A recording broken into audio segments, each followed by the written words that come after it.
Qu'est-ce que la fiabilité? La définition prend un sens bien différent en fonction de chaque industrie. Pourtant, l'enjeu reste toujours le même. La différence majeure entre subir une défaillance et l'éviter. Entre prospérer ou se retrouver hors course. Le réseau Maintenance et Fiabilité de MEQ vous propose un guide concret ayant pour objectif l'implantation d'une culture de fiabilité dans votre entreprise. Dans notre métier, on travaille beaucoup avec les chiffres. Et parmi les chiffres qui m'interpellent, il y a eu celui-ci. Il y a moins de 5 des entreprises québécoises qui sont considérées comme fiables. Alors, il faut agir. Et la fiabilité, c'est au cœur des stratégies pour une plus grande productivité. Et une de ces stratégies-là, c'est un recueil des meilleures pratiques sur la fiabilité. Pour réaliser ce guide-là, ce guide d'implantation-là, on a puisé dans la vaste expertise de notre réseau maintenance. Les manufacturiers de premier plan nous ont ouvert leurs portes. Les responsables chevronnés qui viennent de différents secteurs industriels nous ont dit « Hey, venez chez nous, on va partager nos meilleures pratiques en matière de maintenance et de fiabilité. »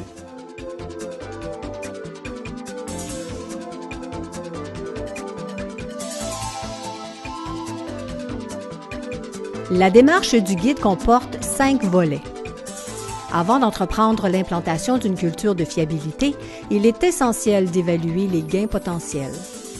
Les 2 premiers volets sont consacrés à ces questions. Les 2 volets suivants vous guideront dans le processus d'implantation et de recherche de solutions.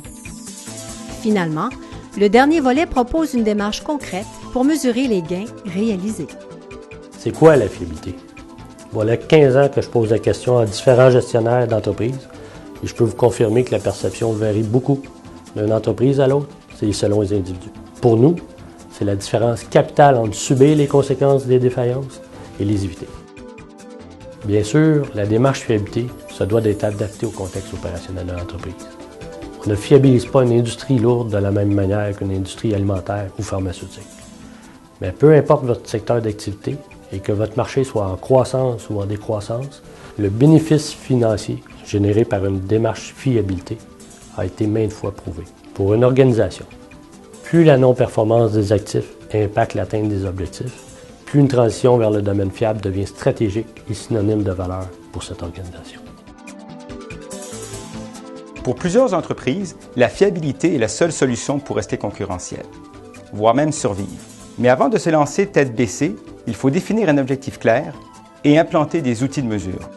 Selon un sondage réalisé par notre groupe, près de la moitié des entreprises québécoises sont engagées dans une démarche fiabilité. Cependant, moins de 15% mesurent la valeur générée par celle-ci. Pourtant, grâce à ces mesures, certaines entreprises ont pu établir un lien direct entre leur hausse importante de productivité et les efforts déployés en fiabilité. Comme vous le constatez, la fiabilité, c'est payant, surtout quand on la mesure. Le guide vous procurera des outils pratiques et nous espérons qu'il guidera l'implantation de la démarche de fiabilité au sein de votre organisation. Je vous invite donc à vous procurer le guide. Il est gratuit en version PDF. Mais l'information que vous y trouverez, elle est d'une valeur inestimable. La relance économique, ça passe par des entreprises en santé.